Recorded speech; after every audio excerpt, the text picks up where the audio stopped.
Welcome to సాక్ష్యం TV. ముందుగా headlines చూద్దాం.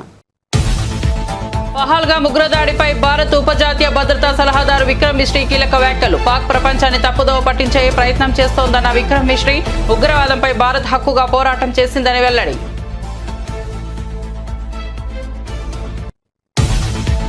ఉగ్రవాదంపై పోరులో ప్రధాని మోదీకి అండగా ఉంటామన్న ఉప ముఖ్యమంత్రి పవన్ కళ్యాణ్. ఉగ్రవాదాన్ని ఉపేక్షించేది లేదు, పాకిస్తాన్కు గుణపాఠం తప్పదు అని వెల్లడి. ప్రధాని మోదీ నిర్ణయాలకు సంపూర్ణ మద్దతు, చివరి ఉగ్రవాదిని ఏరివేసే వరకు అండగా ఉంటామని వ్యాఖ్య. పాక్లోని ఉగ్రవాద శిబిరాలపై భారత సైన్యం దాడి, భారతీయుడిగా గర్వంగా ఉందన్న సీఎం రేవంత్. ఇది దేశ పౌరులందరూ ఏకతాటిపై నిలవాల్సిన సమయమని వ్యాఖ్య. రాష్ట్రంలోని అన్ని ప్రభుత్వ విభాగాలు అప్రమత్తంగా ఉండాలని ఆదేశాలు.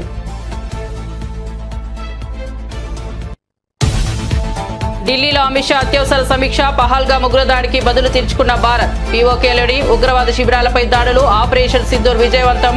పాక్, నేపాల్ సరిహద్దు రాష్ట్రాలతో సీఎంతో Amit Shah video conference. Operation Sindoor తర్వాత తొలిసారి కేంద్ర కేబినెట్ సమావేశం. దేశ భద్రతాపరమైన పరిమాణాలను సమీక్షించేందుకు ప్రధాని నరేంద్ర మోదీ కీలక చర్యలు. పౌరుల భద్రతే తమ ప్రాథమిక లక్ష్యమని కేంద్ర వర్గాలు స్పష్టం.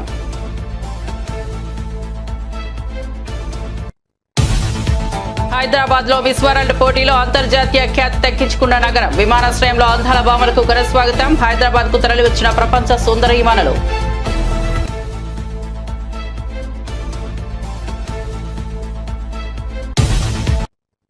ఇక వార్త వివరాల్లోకి వెళ్తే, పహల్గామ్ ఉగ్రదాడిపై దర్యాప్తు అనంతరం భారత్ ఉపజాతీయ భద్రతా సలహాదారు విక్రమ్ మిశ్రీ కీలక వ్యాఖ్యలు చేశారు. పాకిస్తాన్ ప్రపంచంలో ఉగ్రవాదులకు సురక్షిత ఆశ్రయంగాను, శిక్షలేమి వాతావరణంగా మారిందని ఆరోపించారు. నిషేధిత అంతర్జాతీయ ఉగ్రవాదులు అక్కడ నిర్బంధం లేకుండా తిరుగుతున్నారని చెప్పారు. పాకిస్తాన్ ఉద్దేశపూర్వకంగా అంతర్జాతీయ వేదికలను తప్పుదారి పట్టిస్తోందని విమర్శించారు. ఆపరేషన్ సింధూర్ పై జరిగిన Indian army joint press meet లో మాట్లాడుతూ, ఏప్రిల్ 22న లష్కరే తోయిబా అనుబంధిత ఉగ్రవాది పహల్గామ్ లో పర్యాటకులపై దాడి చేశారని, దాంతో 25 మంది భారతీయులు, ఒక నేపాలీ పౌరుడు మృతి చెందారని చెప్పారు. ఇది 2008 ముంబై దాడి తర్వాత పౌరులపై జరిగిన తీవ్రమైన ఉగ్రహింసగా పేర్కొన్నారు.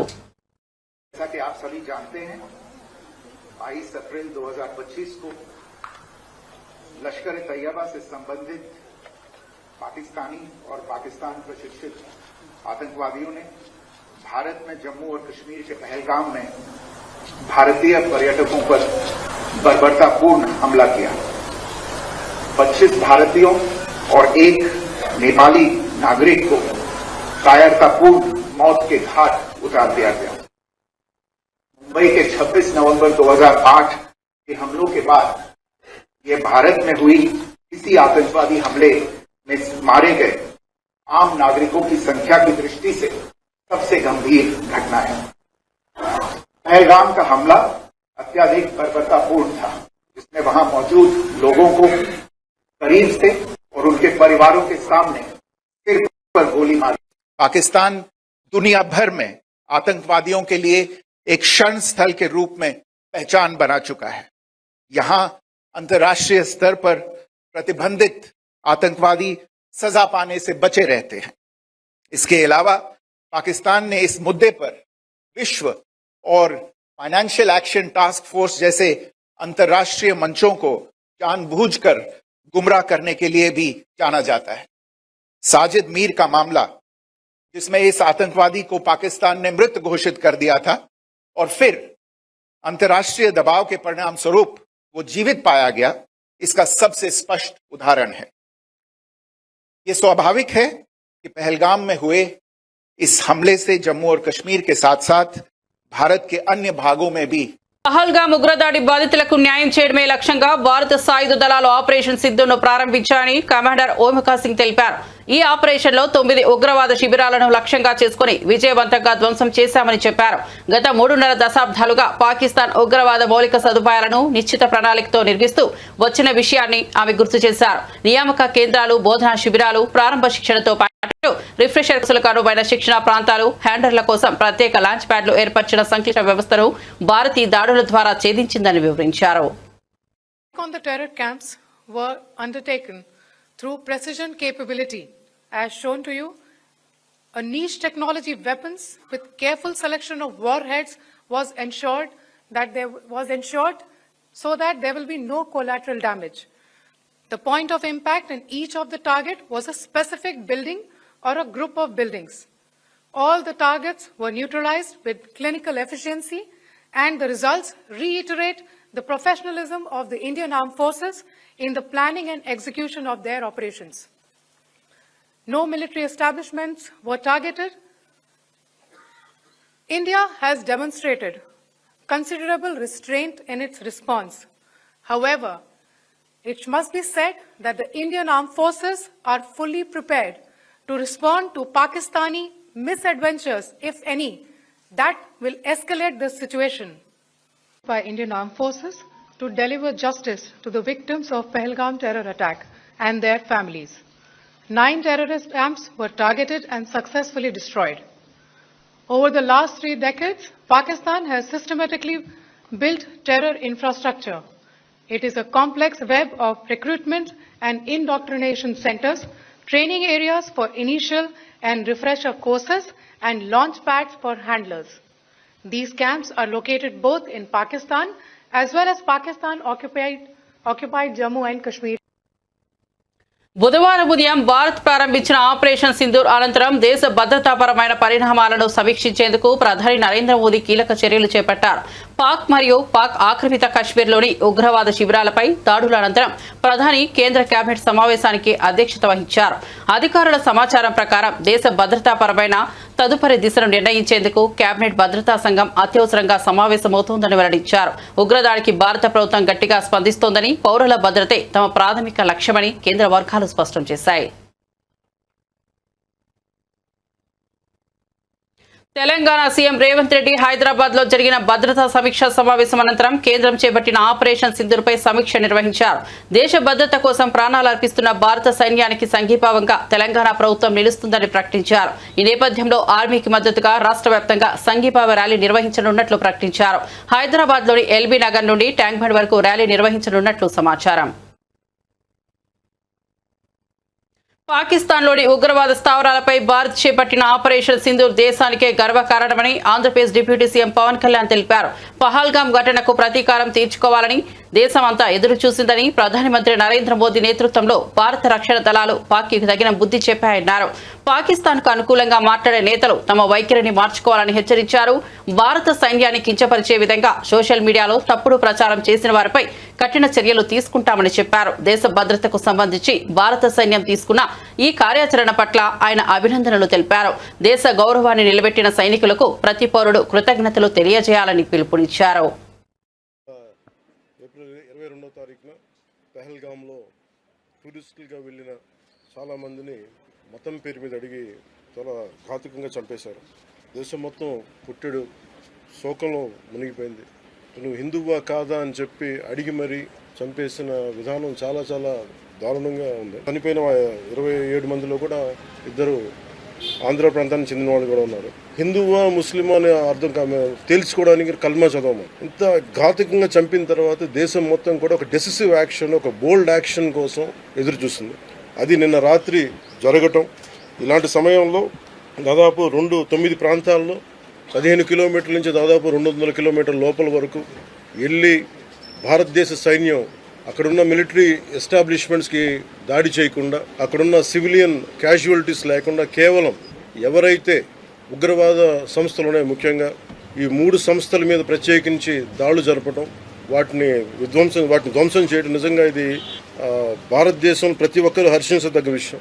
ఎందుకంటే 90s నుంచి కూడా కశ్మీర్ అనేది మనకి ఎప్పటి నుంచి Kashmir is an integral part of our nation, as undeniable fact. అది పాకిస్తాన్ ప్రేరేపిత ఉగ్రవాద మూకలు ఇది 90లో కూడా ఇలాగే కశ్మీరీ హిందూస్ని కశ్మీరీ పండిట్స్ని చంపేశారు. ఇట్లాగే చంపేసి కొంతమంది గతంలో కూడా చంపేస్తే అలాగే వాళ్ళని అంత్యక్రియలు చేయడానికి వాళ్ళని శ్మశానం దగ్గర తీసుకెళ్తే అక్కడ కూడా మిగతా కొంతమంది హిందువులను చంపేశారు.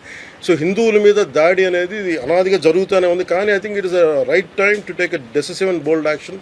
It's a commendable job done by our army personnel and defense personnel, and we have to appreciate them. We'll stand by them under the leadership of Honorable Prime Minister Modi ji. We will stand by you, sir, and whatever you have taken, whatever decision, bold action, bold decision you take, we're going to stand by you. We are with you. This is a time of war, not a full-blown war, but it is a protracted war, which will continue for a long time. And Pakistan should be taught a tough lesson, because they are the ones who are harboring these terrorists. No matter where a bomb blast happened, including in Hyderabad, including in Lumbini Park few decade plus back, in Gokul Chat, this has become a menace. I think under the new leadership of Modi ji, the tough leadership of Modi ji, central government will take a decisive action on any kind of terrorist and any kind of terrorism act. At the same time, I appeal to all the people of our nation, as a civilian person, when military is waging a war, what we have to do? Military యుద్ధం చేస్తున్నప్పుడు మనం ఏం చేయగలం అని అనుకున్నప్పుడు ప్రతి civilian కూడా, including all the civilians of our nation, we have a role to play. Make sure any kind of anti-national rhetoric happens on social media. Make sure you give a counter-attack. Make sure they'll be brought to justice. Make sure you'll be conveyed to the relevant cybercrime departments. And also, please make sure we'll file cases on them. And also I have conveyed to our DGP also today morning, anybody from the state of Andhra Pradesh, anyone who goes anti-national and who goes against this war will be booked under very severe cases, and they have to be reminded they belong. Any kind of attack on a nation from outside or within nation will be taken quite seriously. They have to take this into consideration, and they have to, especially celebrities, especially who think their social media influencers, don't comment about army. You don't know the ABC of how to safeguard the borders of this nation. You never know. So, as the dogs are barking right now, simply don't bark on social media. Anything about entire nation. Please don't bark on social. పాకిస్తాన్లో ఉగ్రవాద స్థావరాలపై భారత సైన్యం ముట్టడి నిర్వహించిన నేపథ్యంలో ఆంధ్రప్రదేశ్ వ్యాప్తంగా ప్రజల్లో ఉత్సాహం కనిపించింది. భారత సైన్యం దాడులకు మద్దతుగా విజయవాడలో బీజేపీ ఆధ్వర్యంలో భారీగా సంబరాలు నిర్వహించారు. టపాసులు కాల్చుతూ జాతీయ జెండాలతో నినాదాలు చేస్తూ ప్రజలు ఉత్సాహంగా పాల్గొన్నారు. బీజేపీ పార్టీ కార్యాలయం నుంచి సీతారాంపురం వరకు విజయరథం వలె ర్యాలీ సాగింది. దేశ భద్రత కోసం ప్రాణాలను సైతం లెక్క చేయని భారత జవాన్ల ధైర్యాన్ని ప్రశంసిస్తూ దేశభక్తిని ప్రదర్శిస్తూ యువత, మహిళలు పెద్ద సంఖ్యలో పాల్గొన్నారు. ఈ సందర్భంగా భారత్ మాతాకి జై నినాదాలతో వాతావరణం మారుమోగిపోయింది.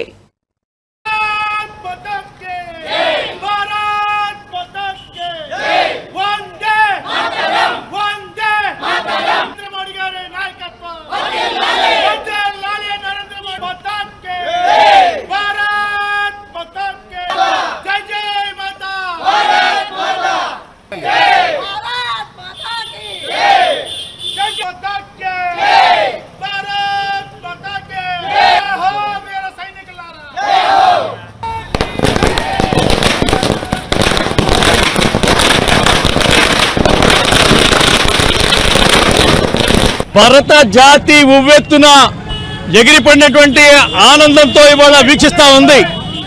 ఏ పాకిస్తానీ ఉగ్రవాదులైతే భారతదేశ ప్రజల మీద దాడి చేయాలని ప్రయత్నం చేశారో, ధర్మం మీద ఆక్రమించాలని ప్రయత్నం చేశారో, సరైన సమాధానం నిన్న రాత్రి 1:40 తీర్పునిచ్చినటువంటి పరిస్థితి.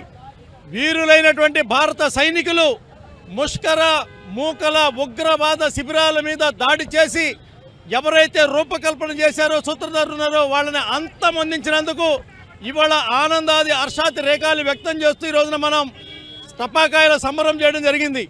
భారతదేశానికి గెలుపు సునాయాసనం అయినా పాకిస్తాన్ పట్ల కరోనాలో కూడా గోధుమలు పంచి ఆహారాన్ని ఇచ్చి కాపాడినటువంటి నరేంద్ర మోడీ గారు భారతదేశం పట్ల కక్షాపూర్తి వివరించి వాళ్ళ యొక్క దుర్నీతిని బయటపెట్టారు. ఇటువంటి పరిస్థితుల్లో జరిగినటువంటి పహల్గామ్ యొక్క కుట్ర ఏదైతే ఉందో ఛేదించడం కోసం వీరులైన భారత సైనికుల యొక్క ఆయుధాలతో ఉగ్రముఖుల మీద దాడి చేసి సరైన సమాధానం చెప్పడాన్ని దేశం మొత్తం కూడా ఇవాళ ఆస్వాదిస్తోంది. దేశం బయట దేశం యొక్క వ్యతిరేకమైనటువంటి శక్తులు, దేశం లోపల దేశం గాలి పీల్చి దేశం అన్నం తిని దేశం మట్టి మీద బతుకుతూ ఈ దేశం నాశనాన్ని కోరుకున్నటువంటి వ్యతిరేక శక్తులకి ఒకటే సమాధానం. దేశం కావాలనుకుంటే దేశంలో, దేశం వద్దనుకుంటే దేశం బయట ఉన్నవారు ఎవరైనా సరే భారతదేశం పట్ల భయంతో బతకాల్సిందే, గౌరవంతో బతకాల్సిందే, క్రమశిక్షణతో బతకాల్సిందే. ఉల్లంఘించారో ఖబర్దార్ భారత సైనికుల యొక్క పిరంగి గొళ్లకు మీ తలకాయలు లెగుస్తాయని చెప్పి తెలియజేస్తా ఉన్నారు. మిస్ వరల్డ్ 2025 పోటీలు జరిగే హైదరాబాద్ ఇప్పుడు అందాల బామల ఆతిథ్యానికి సిద్ధమవుతోంది. పోటీలలో పాల్గొనే అందాల పోటీదారులు శంషాబాద్ విమానాశ్రయానికి చేరుకోగా అధికారులు వారికి తెలంగాణ సంప్రదాయ పద్ధతిలో ఘనంగా స్వాగతం పలికారు. డప్పుల చెప్పులు, పల్లకి నృత్యాలతో కూడిన సాంప్రదాయ శోభతో హారతులు పట్టి సింధూరంతో అలంకరించి ఆతిథ్యం అందించారు. భారతీయ సంస్కృతిని ప్రతిబింబించే విధంగా ఏర్పాట్లు కనువిందు చేశాయి. మిస్ వరల్డ్ పోటీలు అంతర్జాతీయ స్థాయిలో జరుగుతున్న వేళ హైదరాబాద్ తన సంప్రదాయ ఆదరణతో ప్రపంచ దృష్టిని ఆకర్షిస్తోంది.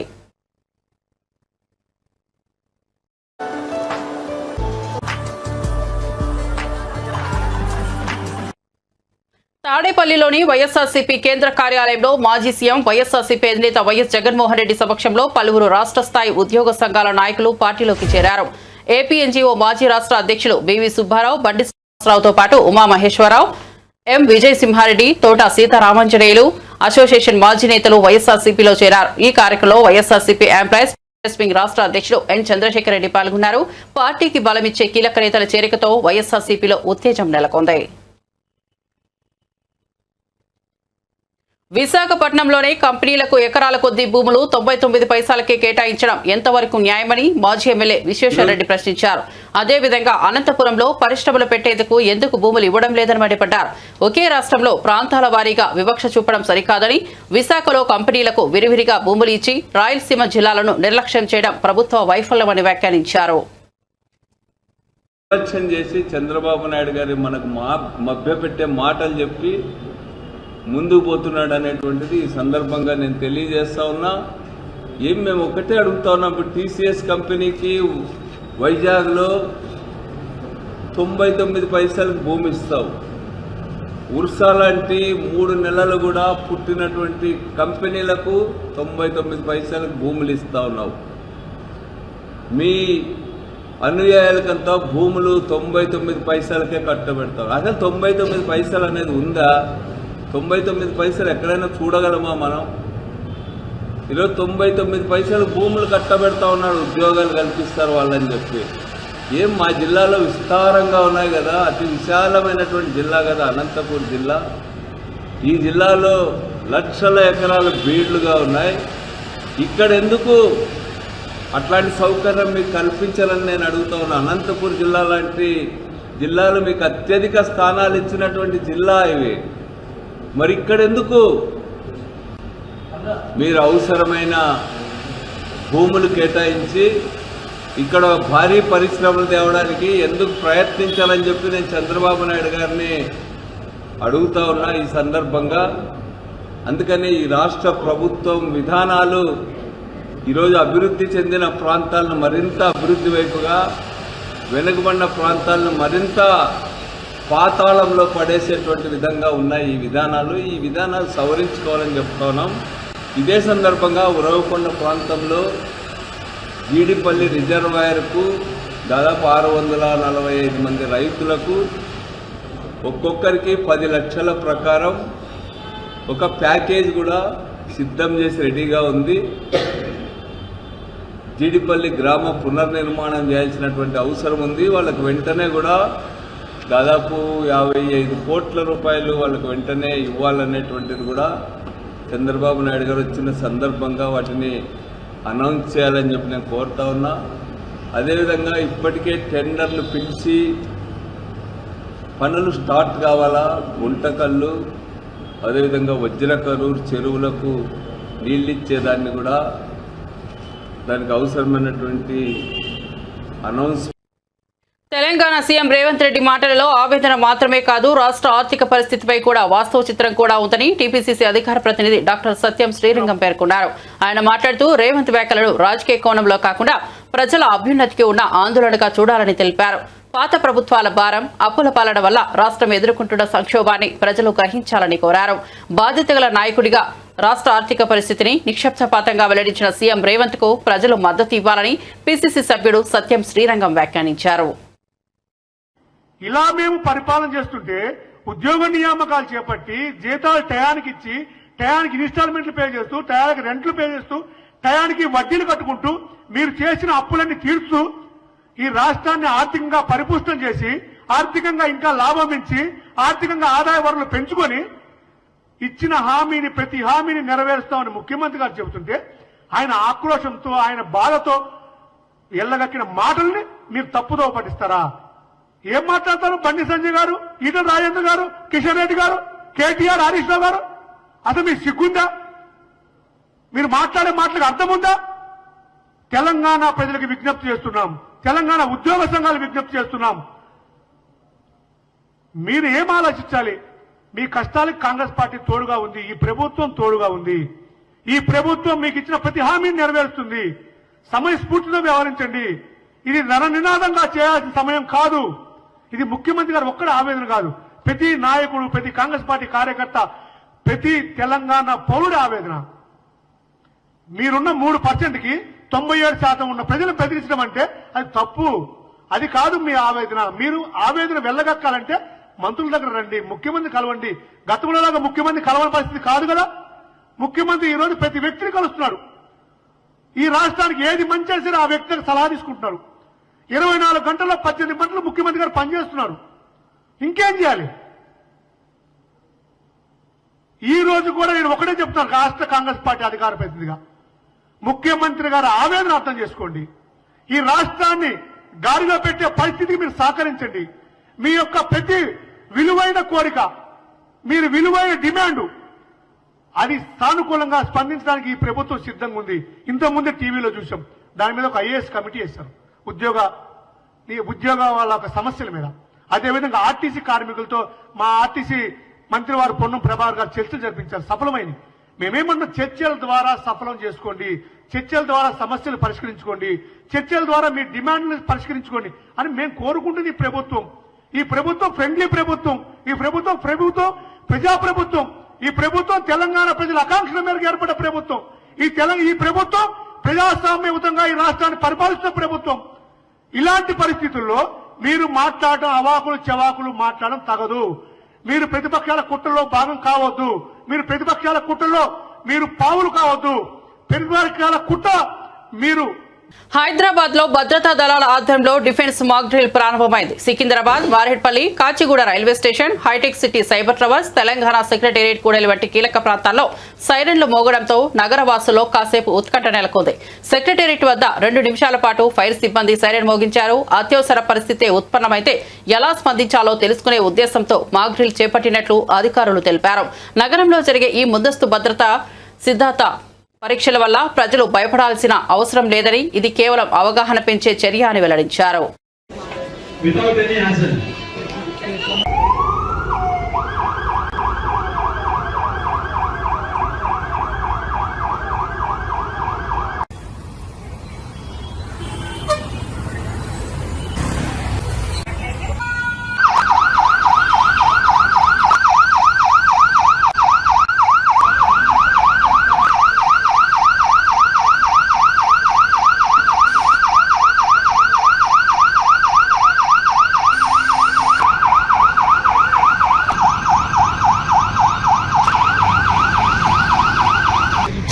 పబ్లిక్ అవేర్నెస్ గురించి మనకు జరిగే పరిణామాలు కావచ్చు, పబ్లిక్ ప్యానిక్ కాకుండా ఎలా చేస్తే మనకు జరిగే దానిలో మనం ఎలా రియాక్ట్ కావాలి, ఎలా ఉండాలి అనే దాని మీద ఈ మాక్ డ్రిల్ అనేది కండక్ట్ అవుతుంది. సిద్దిపేట మండలం ఈర్కోడ్ గ్రామంలోని ఐకేపీ సెంటర్ ను సందర్శించిన మాజీ మంత్రి ఎమ్మెల్యే హరీష్ రావు వర్షానికి తడిసి మొలకెత్తిన ధాన్యాన్ని పరిశీలించారు.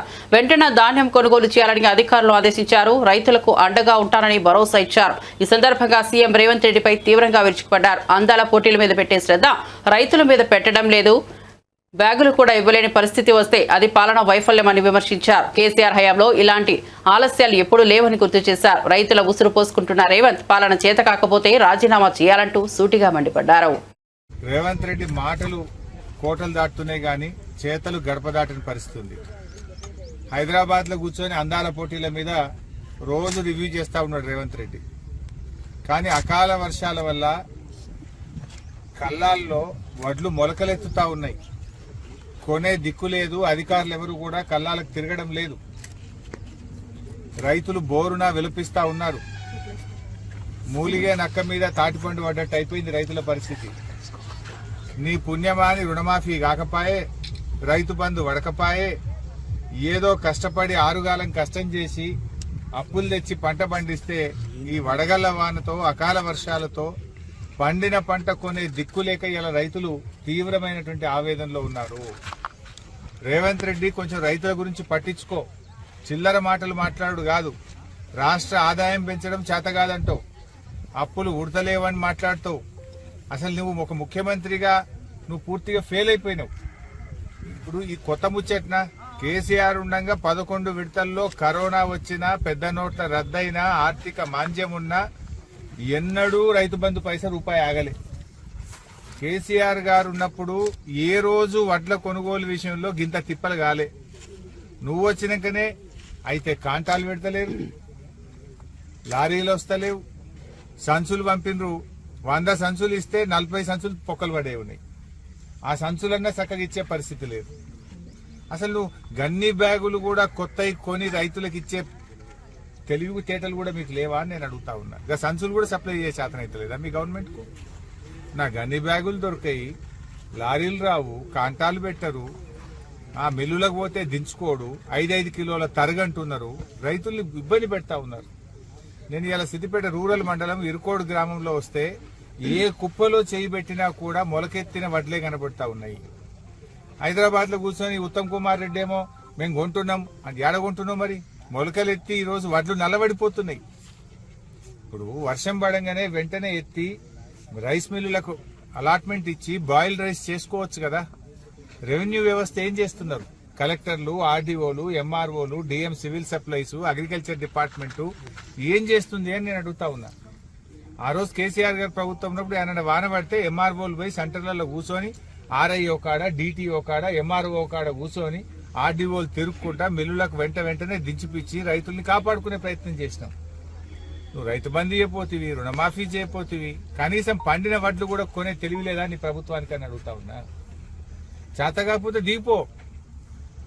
ఎందుకంటే నువ్వు అప్పు ఉట్టదంటావు, పైసా పెంచనంటావు, వడ్లు కొననంటావు, రైతు బంధు వేయనంటావు, రుణమాఫీ చేయనంటావు. మరి ఇక నువ్వు ఎందుకున్నావు? ఆనాడేమో పాకిస్తాన్ పై యుద్ధానికి భారత్ దూరంగా ఉండాలని, పోరాటం ఉగ్రవాదం మీద మాత్రమే కేంద్రీకృతం అవ్వాలని సిపిఐ సీనియర్ నాయకుడు నారాయణ హితవు పలికారు. భారత ఆర్మీ ఉగ్రవాదులను హతమార్చడానికి ట్రైనింగ్ తీసుకుంటోందని, పాక్ పై యుద్ధం చేయడానికి కాదని అన్నారు. ఉగ్రవాదం అంతమయ్యే వరకు పోరాటం న్యాయమే, కానీ పాక్ పౌరులు ప్రభుత్వంపై దాడులు చేయడం సమంజసం కాదని తెలిపారు. అలా చేస్తే ఉగ్రవాదానికి మరింత బలం చేకూరుతుందని హెచ్చరించారు. పాక్ కూడా ఉగ్రవాద నిర్మూలనలో భారత్ కు సహకరించాలన్నారు. శాంతి సహనంతో సమస్యలకు పరిష్కారం కనుగొనాలని నారాయణ సూచించారు. India got tried to kill the terrorists in Pakistan, but not war on the Pakistan, because war is different, and choosing the terrorist and the killing is justified because they created so much of havoc. The terrorism should not be supported. Even in Pakistan also, they are creating more trouble to internal politics also. That's why even Pakistan also should think that terrorism should not be allowed. The Pakistan and India also put together to fight against the terrorism. Wherever terrorists, they should be killed. But the CPI is against of the war in Pakistan, because the war is nothing but it would be strengthened against the terrorists. That we should not use that weapons against the Pakistan people or government. Then terrorism will be strengthened. That's why we appeal that our fight should be only targeted terrorists, not on the Pakistan. Updates కోసం చూస్తూనే ఉండండి సాక్ష్యం TV.